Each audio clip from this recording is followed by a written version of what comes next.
వరంగల్ జిల్లాలో మరో మహిళా కానిస్టేబుల్ బలవన్మరణానికి పాల్పడింది. చీరతో ఊరేసుకొని చనిపోయారు కానిస్టేబుల్ అర్చన. కాజీపేట దర్గా ప్రాంతంలో ఈ ఘటన చోటు చేసుకుంది.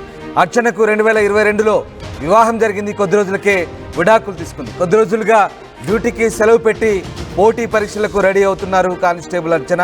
అయితే డిప్రెషన్లోకి వెళ్ళి జీవితంపై విరక్తి పుట్టి ఈ దారుణానికి ఒడిగట్టిన తెలుస్తోంది.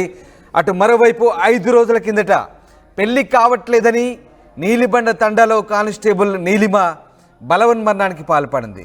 దీంతో వరంగల్ జిల్లాలో ఓవైపు పెళ్లి కాలేదనే మనస్తాపంతో ఓ మహిళా కానిస్టేబుల్, మరోవైపు పెళ్లి చేసుకొని భర్తకు దూరంగా ఉంటున్న మరో మహిళా కానిస్టేబుల్, ఇలా భిన్న నేపథ్యాల్లో ఇద్దరు మహిళా కానిస్టేబుళ్ళు బలవన్మరణానికి పాల్పడడంతో వరంగల్ జిల్లాలో కలకలం రేగుతోంది.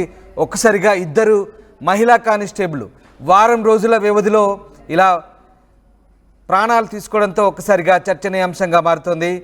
చీరతో ఉరేసుకొని కానిస్టేబుల్ అర్చన చనిపోయినట్టుగా తెలుస్తోంది. కాజీపేట దర్గా ప్రాంతంలో నివాసం ఉంటున్నారు. ఇటీవలే ఆమె పోటీ పరీక్షలకు కూడా ప్రిపేర్ అవుతున్నారు.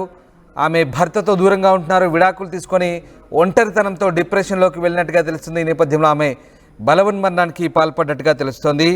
ఇక మహిళా కానిస్టేబుల్ బలవన్మరణంతో ఒక్కసారిగా కలకలం రేగింది. పట్టణానికి చెందిన అర్చన కానిస్టేబుల్గా విధులు నిర్వర్తిస్తున్నారు. 2022లో అర్చనకు వివాహమైంది. భార్యాభర్తల మధ్య తీవ్ర మనస్పర్ధలు రావడంతో కోర్టు ఆదేశాలతో విడాకులు తీసుకున్నారు. గత 3 ఏళ్లుగా ఎలాంటి తోడు లేక ఒంటరిగా మానసిక వేదన అనుభవిస్తూ పూర్తిగా డిప్రెషన్లోకి వెళ్ళిపోయినట్టు తెలుస్తుంది.